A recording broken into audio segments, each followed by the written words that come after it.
Om Sahana Vavatu Sahanau Bhunaktu Sahaviryam Karavavahai Tejasvinavadhitamastu ma vidvishavahai.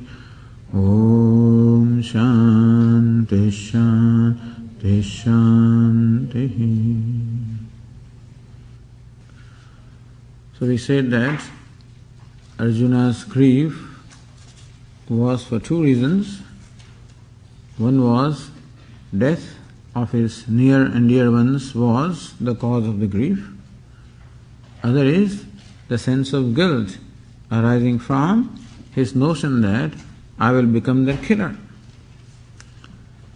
You would say this is reasonable. I mean, anybody would feel sad. I mean, what do you mean? Your near and dear ones are going to die, you would not feel sad? Or that you become a killer of people who are near and dear to you, or you kill anybody, would that not cause grief or a sense of guilt? So, Vedanta says even that need not cause grief, that's all we can say. It is understandable at emotional level that all of these will cause grief or sadness, but it doesn't have to. Depends on how we perceive things. How I perceive a phenomenon called death. How I perceive this phenomenon called my performing actions. One way of perceiving them as we do, that yes, somebody died very close to me, someone near and dear to me, that person died, and there is a tremendous loss in my life. That is one perception. We don't say this is the wrong perception, this is a perception. Or that I perform an action which brought about this hurt or death to somebody, and therefore I did something which is terrible. That perception is there. But there is another perception also. All we are saying is that there is another perception as well. That when the death is taking place, death is not taking place also, and when I am doing something, I am not doing something also, there is also a perception. That death is taking place. But Lord Krishna says that even when death is taking place, there is something that does not die. Even when you are doing something, in fact, really you are not doing it. How do you say that? That really there is no death? Well, the self does not die because it is not born. Nahanyate hanyamane sharire. When the body is slain, the self is not slain. When the body is hurt, the self is not hurt. When the body is born, self is not born. When the body dies, self does not die. That there is a birth and death, all these things taking place at a certain level, which is the physical body.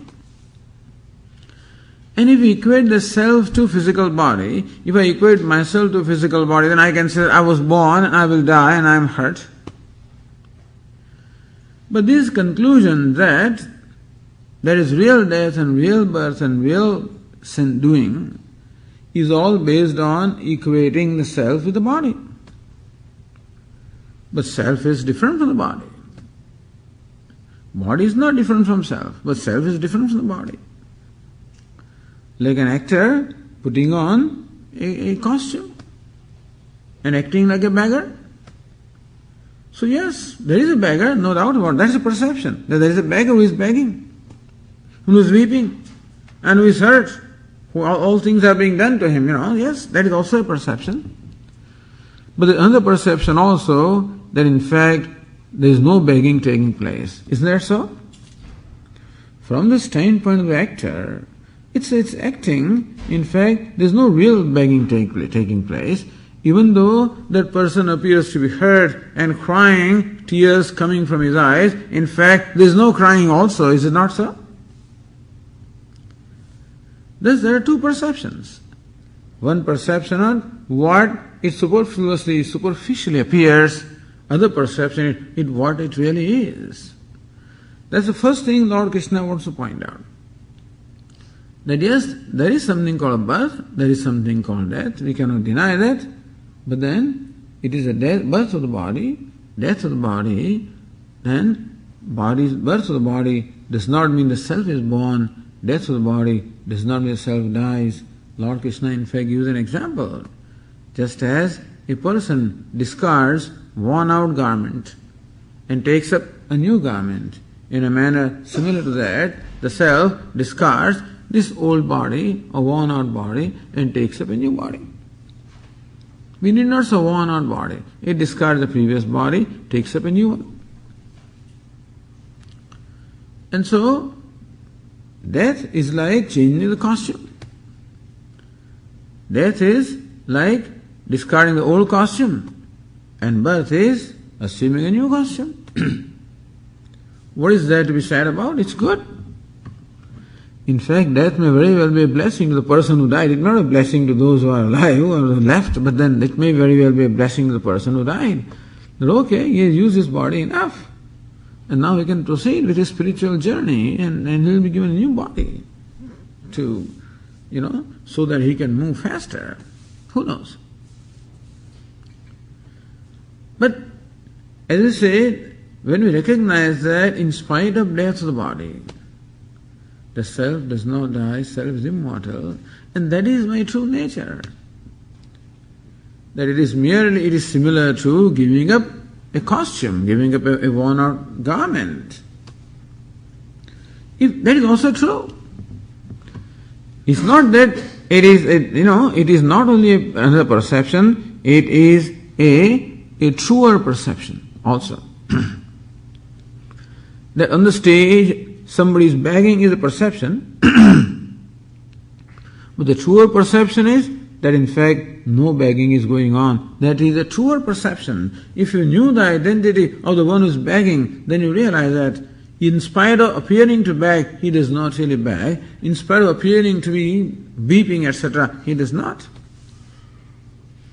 So it is that perception that Lord Krishna gives right away.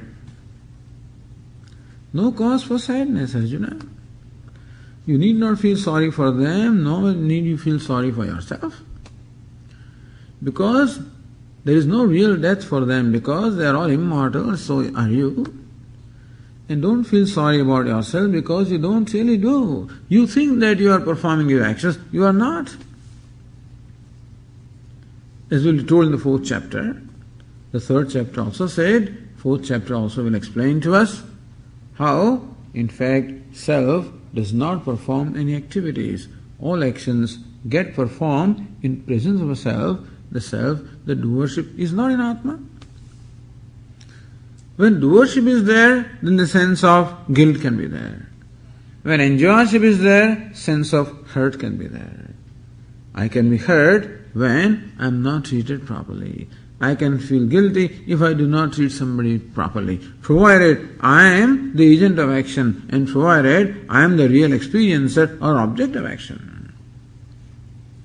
Ubhautau na vijanitaha nayam hantin hanyate.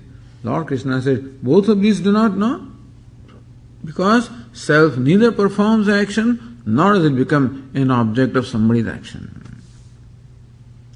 Therefore, that I am a doer of an action is a false notion from the standpoint of the self, from standpoint of the real nature of myself, and that I will die or I cause death to somebody also is a false notion when we view this whole thing from the standpoint of the reality of the self, which is ever immortal, ever actionless. If you knew this, then what? Then everything is just a drama, really. Things are happening and still not happening. Like an actor, there is a drama. He is begging and still not begging. Then it becomes a drama. Otherwise you weep along with him. As when we are watching movies, we become so absorbed in that we also start feeling the same thing. We also start weeping along with them. I forget my identity, and because of identification, I become someone different from what I am. Then yes. But if you retain your state as a spectator, then what's happening there, you can enjoy it. Even though there is weeping going on there, all kinds of stuff is going on the screen, as long as you know that it's all movie, it's all play, then you enjoy it. If you think it's real, then of course you suffer along with it. So Lord Krishna says that when you come to know your true nature, you are not what you take yourself to be. You are not this body, you are not this mind, you are not the intellect. You are the witness, you are the consciousness because of which the body is alive, because the mind is functioning, because I see. You are not the seer, it is you because of whom seeing takes place. You are not the hearer, it is you because of hearing takes place. It's in your presence that these things happen, and you are not the doer. Gatasum agatasum sya nanu shochandi panditaha. Panditaha, the wise people who know the self truly as the self is, they do not see a real death. They do not see a real action. What they see is what it is, that self is a platform upon which all this play of doing etc. is taking place, and therefore it's all there and like play. There is nothing absolute real. In Vedanta, you call it play or mithya. It's, things appear, but then that's not the reality. This is called the Paramarthika Drishti, or the looking at the situation from absolute standpoint, which is a real standpoint anyway. But mostly we are not ready for that. Swami, what do you mean? You mean there should be no death? I mean, there's no grief and death takes place. You mean I should not feel guilty when I did something wrong? You should feel guilty because you think that you did something. Then of course there will be guilt. Guilt will not be there only when you know that I did not do anything. So Taittiriya Upanishad says, Etagum havavana tapati kimaham sadhuna karavam kimaham papam akaravamiti. A wise man is not tormented by the memories of this past when that how come I failed to do something good? How come I did something evil? This kind of memories, this kind of sense of regret he does not have because he knows that he did not do anything. Unless it is not a license to do what you want, it is the knowledge that we are talking about. Not that a wise person will ever do anything that is unbecoming. No, we don't expect it. But as I said, in fact, no real doing takes place. So this was, as I said, giving the true perception. If this is our perception about ourselves and about everything, then there is no sadness, no problem. This is the solution to my problem and every problem in the world. All the problems we are talking about, problems of conflict and all sorts of things that are happening, is only because of ignorance.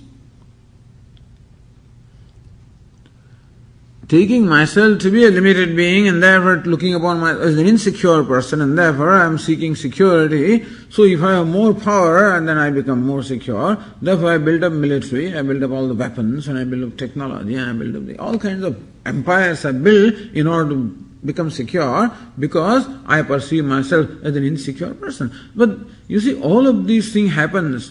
Whatever kind of aggressions are there because people want to feel more empowered, and they think that by controlling others and by subduing others, that they will be more empowered because they feel that they are not empowered as they are. That's a perception. Understand, it is false perception of oneself that causes aggression in the first place. And that other fellow feels that he is the object of action, he is a bhokta, therefore he feels injustice also. That is also due to his own perception of himself. If I look upon myself as an ego, then certainly I feel there is injustice. If I knew that I am self, Satchidananda, there is no injustice, nothing. I don't expect that such a knowledge will be available to everybody, but suppose it was there would be no problem. There is no need for aggression at all. Because all aggressions spring only from a sense of insecurity. You know that security or fearlessness of nature. You don't need anybody else or anything else for you to be secure. If this is your knowledge, then there is no need for you to do something to become secure and make somebody insecure. Thus, all these vyavahara is taking place at the level of ignorance. Ignorance that gives rise to wrong perception of ourselves and wrong perception of others, and that creates a sense of ego or individuality, which again requires a sense of mamakara or sense of ownership, And that again brings about what we call likes and dislikes. When I equate myself to the body, then I am going to feel mortal. Because body is subject to death, and therefore I am going to feel that I am mortal. There is always no fear of death. When I equate myself with my intellect, then with my knowledge, I am going to feel little. I will always be threatened by people who are more knowledgeable than I am. I will be threatened by people who are stronger than I am. People who are wealthier than I am always feel threatened. And so I do something. Both the haves also do, have-nots also do. Out of fear. But understand that fear itself or insecurity itself is cause of ignorance. Ignorance of the true nature of ourselves. That alone causes a sense of smallness and therefore a sense of insecurity, fear. And what most of the things that we do are done out of a sense of fear or insecurity. Then I need to possess things in order to feel secure, and whoever aids me in doing that, I like them. Whoever threatens me in my pursuit, I dislike them. So likes and dislikes are natural consequences of my sense of smallness. And therefore what I do is done out of insecurity, out of likes and out of dislikes. Who is a wise person? Vitaraga bhaya krodha. Lord Krishna describes a wise person as the one who is free from raga, bhaya and krodha, free from attachment, free from fear, free from anger. So the attachment, this is dependence and fear and anger, all of these are as long as I do not know truly who I am. As long as I take myself to be a limited being, and a small, insecure, insignificant being, as long as I take myself to be so long I cannot escape these attachments and these likes and dislikes and fear. I cannot escape them. The whole life is only lived at the level of fear and attachments and aversions. Everybody, including the big nations and small individuals, everybody acts only out of attachment, aversion, fear and insecurity. There are some little more enlightened persons and they recognize this is not the way to do. Then there are other movements as well, like protecting environment, protecting the weak, then the what you call the human rights and whatever. All these movements are there, which are very beautiful movements, but they do not accept, that what is happening is right. But anyway, the idea is that all the problems of struggle and all the problems of conflicts and aggression and therefore hurt and suffering, everything that we see, understand that all of that is due to ignorance of the self or ignorance of the reality. Call it self, call it God, call it truth. It is ignorance and wrong perception that brings about all these conflicts and problems in the whole world. So only solution is this. We can diplomatically, you can manipulate things, then you can rearrange things, then okay, you produce, you don't produce that, and you can have all kinds of treaties. It's all nice to do. But as long as ignorance is there, you cannot solve this problem forever. Ultimately, people have to become enlightened really, then alone the problems can be solved. So understand that what Vedanta offers us is a solution to all problems. Forget about the whole world, at least it can solve our problems. Whether the world will do it or not, we don't think they will. Because out of insecurity, I always hang on to my so-called traditions and therefore everything else is wrong. So all the different problems are there. But at least we can put this into our practice in life. And this is meant for that. And this perception can become ours provided we live a life based on this perception. As long as we live the life based on our perception of my being small, insecure, needy person, so long the smallness, insecurity, neediness will be perpetuated, understand? As long as I live my life and do what I do as motivated by a sense of smallness or insecurity or fear, so long the smallness, insecurity, fear will be perpetuated. Is it not so?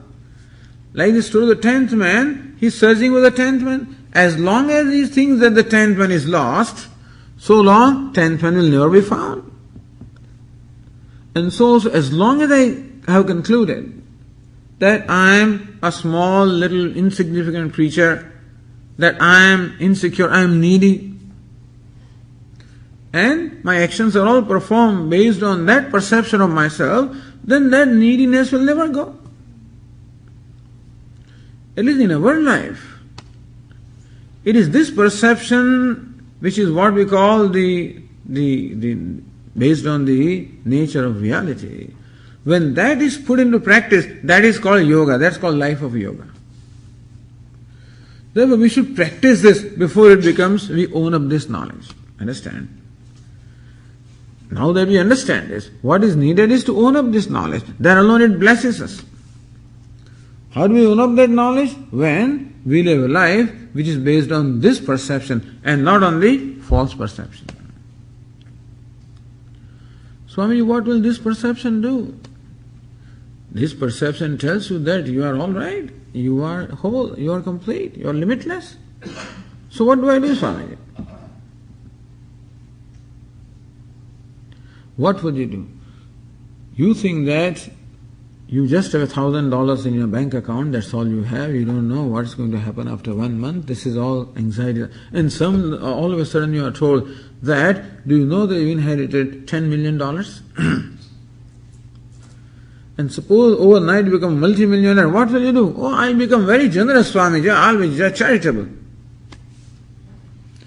So if you knew that you are very rich or wealthy, you automatically become very generous also because, you can afford. As long as I feel that I'm a pauper, I can't afford to do anything. But when I recognize that I'm a wealthy person, I can afford to help others.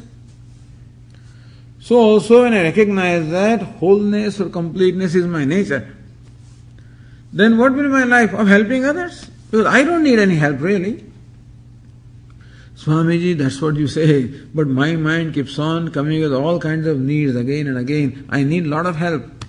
Understand, that is based on my wrong conclusions.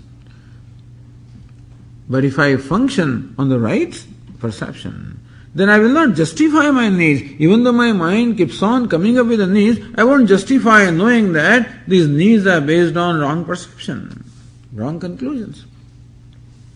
Instead of that, I'll replace that. This is called Pratipaksha Bhavana, taking the opposite position. My mind is a position that I'm a needy person, the way it comes up with all kinds of needs.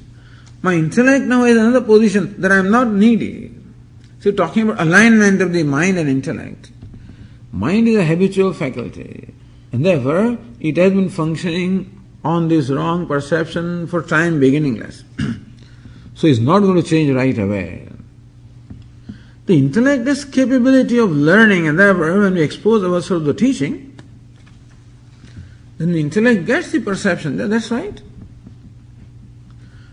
But that understanding of intellect has to percolate to the mind, has to bring about a complete transformation in the mind, which is habitual faculty, reacting faculty, impulsive faculty.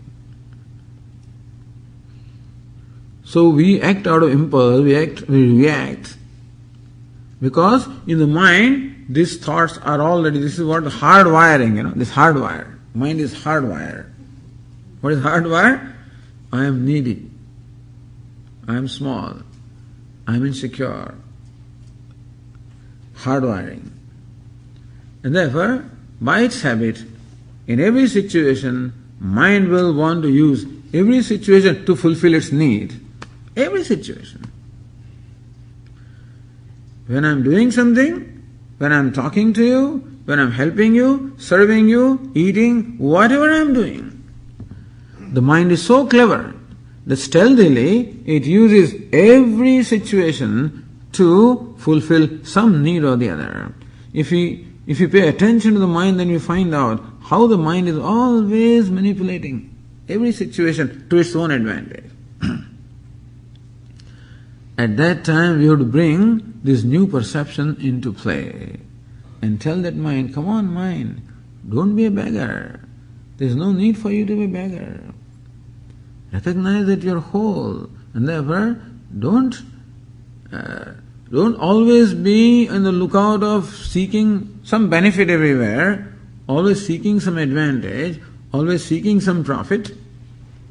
On the other hand, try to offer, try to give. So when this perception is put into practice, it can bring about a transformation from a life of always begging to a life of giving. This is called tyaga or renunciation. This is called renunciation is not an act, but renunciation comes from the understanding. Therefore Lord Krishna says, Yajñārthat karmanonyatra lokoyam karma bandhana tadartham karma kaunteya mukta sangas samachara. Here Arjuna, whenever an action is performed with a self-centered motive, then that action becomes binding, meaning that the self-centeredness only gets perpetuated and becomes more intense. On the other hand, when an action is performed as other-centered, with a genuine spirit of reaching out, with a genuine spirit of being of help, with a genuine spirit of making an offering of whatever I have. One way of looking at myself is, I don't have millions of things, which is true also. And therefore, I can always justify my wants because I don't have things. Another perception is, I have many things also. That is another perception. And with that perception, I can justify giving also. I can justify begging if I look upon myself as wanting. I can justify giving if I look upon myself as a person who has plenty. So that also is the perception.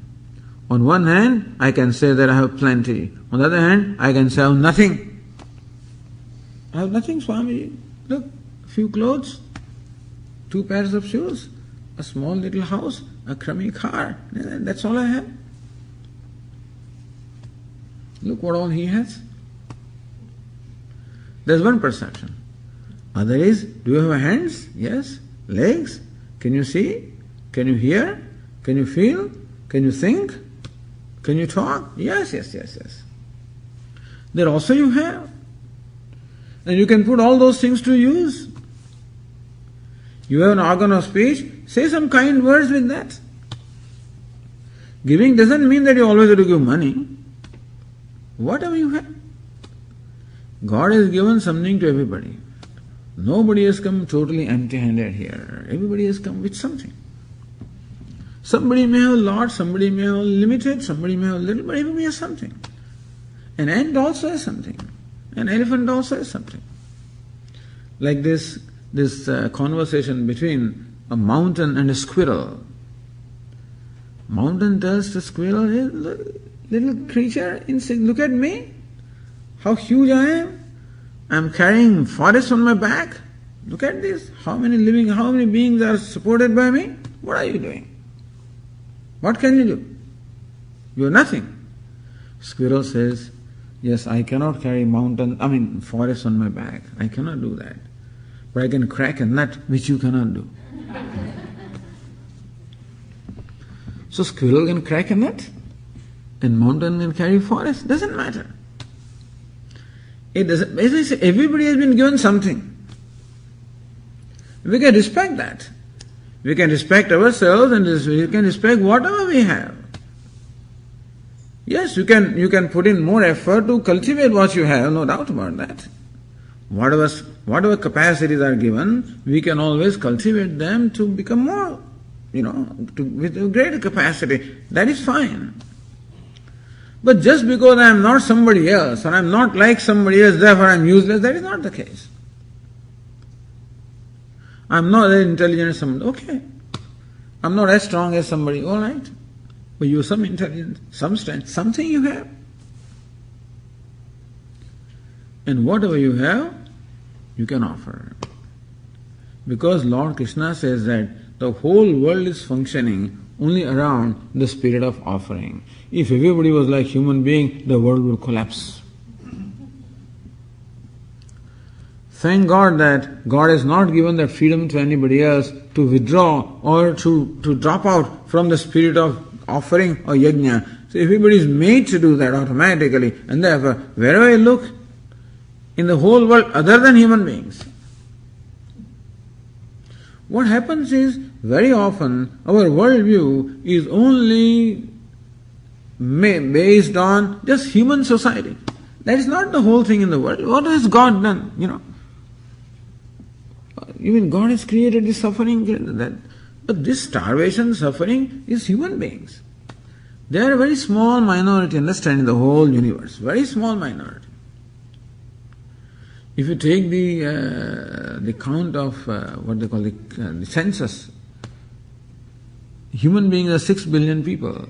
How many billions of insects are there? How many billions of flies are there? How many billions of mosquitoes are there? How many billions of animals are there? How many billions of plants are there? Billions and billions. Where are we?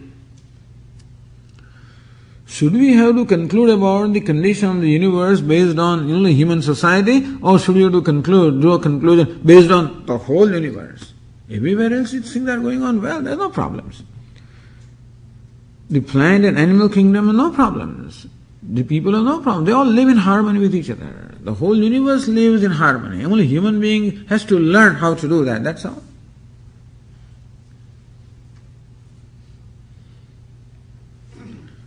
And so Lord Krishna shows, look, everywhere this yajna or universal yajna or a cosmic sacrifice is going on. Annad bhavanti bhutani parjanyat anna sambhava yajñād bhavati parjañyah yajñah karma samudbhava. That the living beings are born of food. The food is produced from the rains or water. Rains are possible because of yajna. Rains are possible because there is a spirit of sacrifice or offering. That's what brings about rains and sustains the whole universe. So Lord Krishna says that what sustains the universe is this spirit of yajna or sacrifice, which the whole world automatically follows. The clouds are not greedy, and the clouds don't retain water with themselves. They give them, clouds give up water when the time comes. No, I will just hold it with myself. If we were clouds, I don't think we will give out water. We will create big storage tanks and stuff like whatever we will do. All technology will develop so that I don't have to give out water. Clouds give up. The water also gives itself up and gets transformed into the plants and vegetables. They also give themselves up and get transformed into our food. The food also gives itself up and gets transformed, gets digested and transformed into the energy. That also gives itself and becomes a body. Then body also should do that. There is a whole chain. But when it comes to human body, that process stops. Other fellows are no problem. The rest of the living beings, they offer their bodies also. They eat food and they become somebody's food. Okay. But here I want to eat everything and nobody should eat me. All these things seems to stop when it comes to the human being. That is why human being needs the teaching. Buffaloes and donkeys don't need, because without teaching also they do what is to be done. I'm not suggesting we become buffaloes or donkeys. What I'm saying is that they are already in tune with the cosmic harmony, with what we call the ecological balance is automatically maintained by them. Only human being has the freedom to abuse the free will. And therefore, we need to be told how to use our freedom. If we abuse the freedom, we hurt others and hurt ourselves also. If we properly use the freedom, we help others and help ourselves also. So this is what Lord Krishna teaches. Use your freedom properly. Look at the world and see how the rest of the world is functioning. And you also adopt the spirit for your own good. You're not obliging somebody by contributing. As our Swami says, from a consumer, become a contributor. Of course, Swamiji, market economy is based on consumption. If people are like you, then this whole economic system will not work. People like me, perhaps that may be true, who preserves everything. In India they preserve also the plastic bags. They don't throw away anything. Everything is preserved. Containers also are preserved. Wherever they can use, they will use them. Like a coconut tree, every part is used.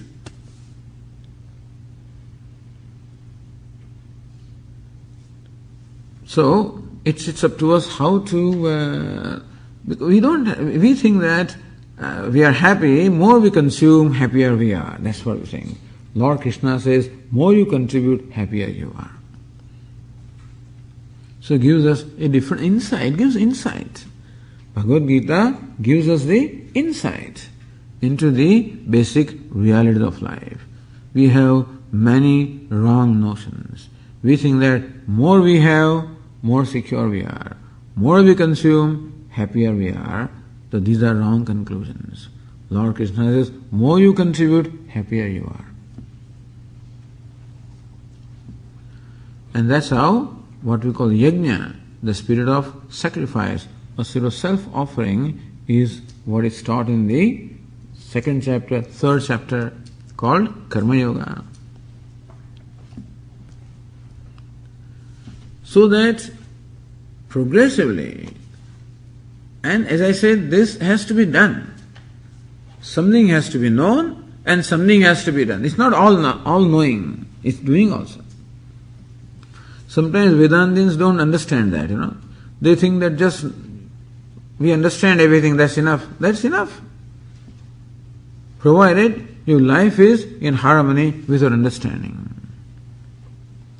My understanding is one and my life is something else, well then it doesn't work. The understanding blesses me when my life is in keeping with that understanding. Therefore, it is a process of implementing this perception into our life, which is what we call yoga. And it's a slow and painful. It's a slow process. Because we have to become aware of the workings of our mind. We have to understand how this insecurity, fear, selfishness is all deeply built into the mind, hardwiring. And therefore, we have to bring about the changes all along. Every time the mind comes up with the idea of insecurity, we bring this perception into play and changes. Therefore, that is a process. That's why Lord Krishna says, say in the fourth chapter, Tat swayam yoga samsiddha kalena atmani vindate. That you must gain perfection in the yoga. In course of time, you will gain this knowledge. Knowledge is the greatest purifier. Because knowledge will completely change all our attitudes. Will change our priorities. Knowledge means a different perception. And therefore, it's a great purifier. But when that new perception is put into practice, in the course of time, that knowledge will become yours.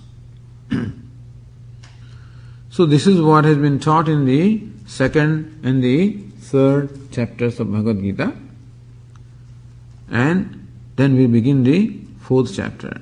So what Lord Krishna says, the fourth chapter begins with a statement of Lord Krishna. What is the reason why Lord Krishna says what he says at the beginning of fourth chapter? Is what has gone by so far. What has been taught in the second and third chapter, that is the basis of what Lord Krishna says in the opening of the fourth chapter. Therefore, this was needed. It was needed for us to get an overview of the teaching of the second and third chapters of the Gītā, for us to understand the background, to understand what Lord Krishna, why he is saying what he is saying. So we'll take it up in our next class. Om Purnamada Purnamidam Purnat Purnamudachyate Purnasya Purnamadaya Purname vasishyate. Om Shanti Shanti Shanti. Shankaram Shankaracharyam Keshavam Badarayanam Sutra Bhashya Krutau Vande Bhagavantau Punah Punah. Ishvaro Gururatmedi Murti Bheda Vibhagine Vyomavad Vyapta Dehaya Dakshinamurtaye Namaha. Om Shanti Shanti Shanti. Hari Om. Shri Gurubhyo Namaha. Hari Om.